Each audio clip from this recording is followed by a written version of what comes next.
হয়েছে আমার খানা। আমার আজকে সবুর হইতেছে না, আর আমার হাজবেন্ড। আসসালামু আলাইকুম, সবাই কেমন আছেন? রান্না হইতেছে সিম দিয়া মাছ, সিম আলু দিয়া। আমি আমার হাজবেন্ডকে বলছি আমার সিম খাইতে মন চাইতেছে, তো এই যে বেচারা আইনা দিচ্ছে মানে বিশ্রাইয়া। এখন অ্যাভেলেবেল তো সিম পাওয়া যায় না, সিমের সিজন শেষ।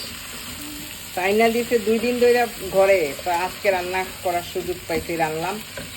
আর এইদিকে যে আমার লাউ, যারা দেখছেন আমার ভিডিও, তো অনেক আপুরা বলছেন আমারে মানে এটা দিয়া রান্না করতে, কি কয় শৈল মাছ দিয়া। আপু সত্য কথা, আমার যে শৈল মাছ এত খাইতে মন চাইতেছে, কিন্তু আমার ঘরে শৈল মাছ নাই। আর আমি কিন্তু বাংলাদেশ থেকে আনাইয়া মাছ খাই, তো এখন নাই দেখাও খাইতে পারি না। তো আজকে আমি নিছি রুই মাছ আর পাঙ্কাশ মাছের বড় বড় মাথা। এই যে বড় বড় মাথা নিছি 4 পিস।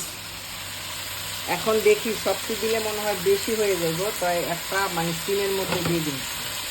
আমি সব ধনিয়া, জিরা, হলুদ আর কাঁচামরিচ, আদা রসুন দিয়া কষাইয়া এই যে সবজিটা দিয়ে দিলাম। কিন্তু আমার দেওয়ার দরকার ছিল আলুটা আগে, কারণ এটা বগুড়ার আলু, জলদি সিদ্ধ হইব না।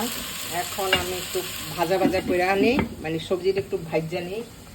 আর লাউয়ের মধ্যে আমরা কিন্তু লাউয়ের মধ্যে বেশি একটা মরিচ খাই না, তারপরে একটু কাঁচা মরিচ দিয়ে দিলাম, ধনিয়া জিরা বেশি করে দিছি, আর একটু সামান্য একটু হলুদ দিছি। আদা রসুন ধনিয়া জিরা বেশি দিই আমরা লাউয়ের মধ্যে। আমি দিয়ে দিলাম চেরি টমেটো, টমেটোটা হলুদ, ফ্রি টমেটো গিফট।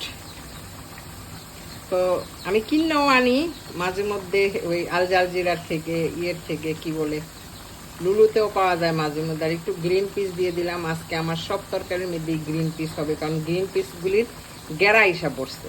এখন যদি না খাই তয় মানে এটা আর খাইতেই পারবো না, তো এটা হালাল করে ফেলাইতেছি। এখন আমার সিমের তরকারির মধ্যে দিতে আছে। এই সিমের তরকারি আমি একাই খামু, লাউয়ের তরকারি আমি একাই খামু, আমার বাচ্চারা খাবে না।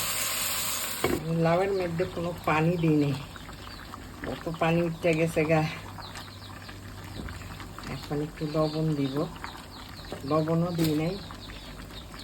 লবণ দিলে একটু নরম হয়ে যাবে তাড়াতাড়ি।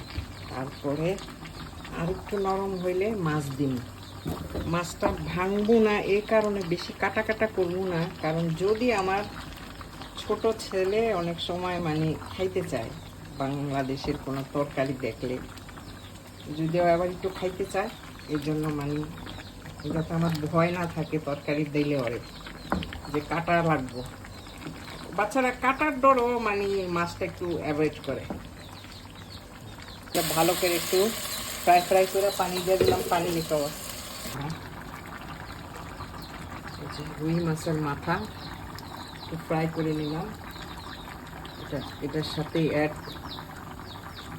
এখানে আছে পাঙ্কাশ মাছের মাথা, সব মাথা, এটা পাঙ্কাশ মাছের মাথা। এখন ধনিয়া পাতা দিব। আমার সিমের তরকারি হয়ে গেছে। আমার তরকারিতে তেল ভাসে না, কারণ আমি তেল আর মরিচ, লবণ অনেক কম খাই। লাউয়ের মধ্যে ধনিয়া পাতা দিয়ে দিলাম। এখন ভাজা জিরা আমরা সব তরকারির মধ্যেই খাই, কিন্তু আজকে আমি সিম আর দো পেঁয়াজের মধ্যে দিলাম না। আর চিন্তা করছিলাম মাছটা ভাঙ্গুম না, কিন্তু লাউ দিয়ে যদি মাছের মাথা না ভাঙ্গা হয় তাই তরকারিটা কিন্তু ইয়ামি হয় না, এই জন্য আবার ভাঙ্গা দিলাম। দেখি যদি বাচ্চারা একটু খায়, মনে হয় না কেউ খাইব, তারপর আমি বাচ্চা দিই। তাই আজকে আমার রান্না।